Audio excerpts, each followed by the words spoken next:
I think the one thing people underestimate about video games is that people think it's just playtime.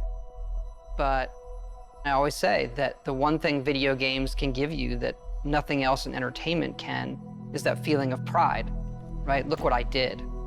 And even though we want to make a game that is very big and is very long, you can play for all of those years. It's all the paths you didn't take that make it special to you, that you feel like when you finish that quest, that you feel that you accomplished something that week. The people who love video games can always say, like, you know, what'd you do today? I saved the world.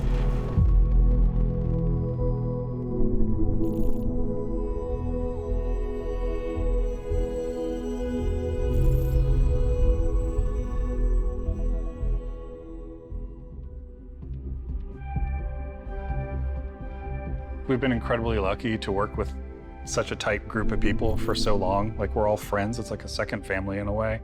We all sort of know or get what a Bethesda game is. There's definitely this core group who's been working together for decades and knows how to make a BGS game. And then there's this, new generation of game developers who are coming in and working at BGS who grew up on those games those people made. For some people, those are the games that got them to go into the industry in the first place. And what I love about that is those people come in and they love the worlds too, and they want to stay true to those worlds that they grew up on. And so we're still able to maintain what a BGS game is, but continue to evolve. I think we underestimate how long people are going to play it.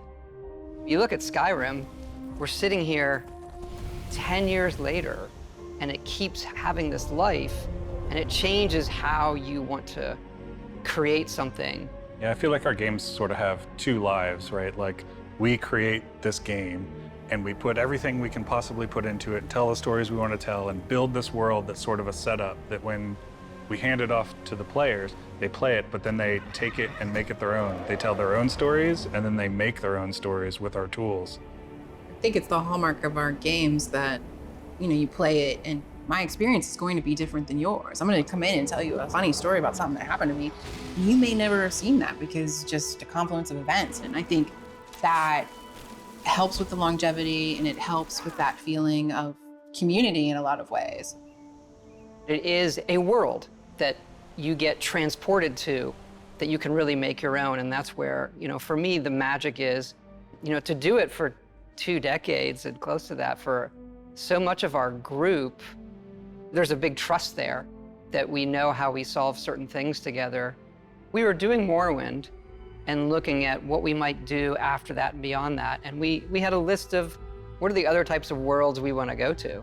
And obviously Fallout was at the top of the list, if we could do that, and that, magically, luckily came true for us. And right behind that was, science fiction.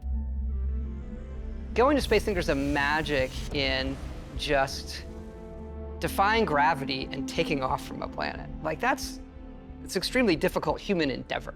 Yeah, a lot of our games are about exploration, and that's sort of like, that's the ultimate exploration, is what's out there, what's past Earth, right? So it's incredibly exciting for us to work on something like that.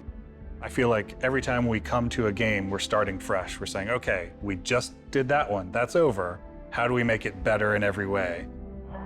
It's got a more realistic, science-based backing to it, whereas Skyrim is sort of an epic fantasy. This is a more grounded game and a grounded setting about exploration. So I think that gives us a different take on how we make everything. So that's sort of the thing you latch onto when we're making new areas, making environments, making characters. The mechanics of the world are entirely different, but there are similarities. And I think those are things we like. Like, we like playing first person. We like having all the coffee cups. We like being able to touch everything. Those moments make the whole thing believable.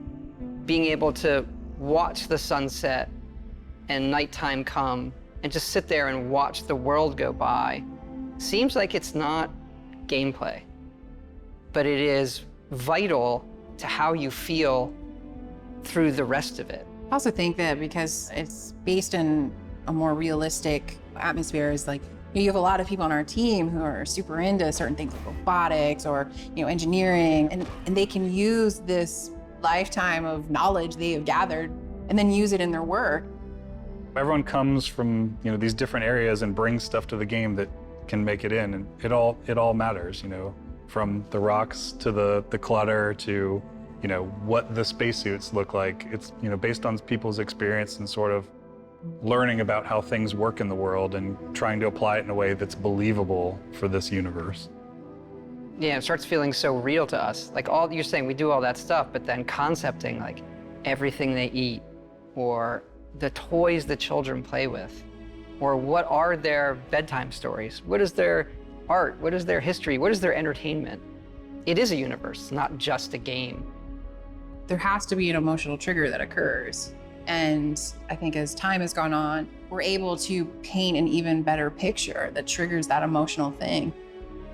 We always have that step out moment into the world, so to say.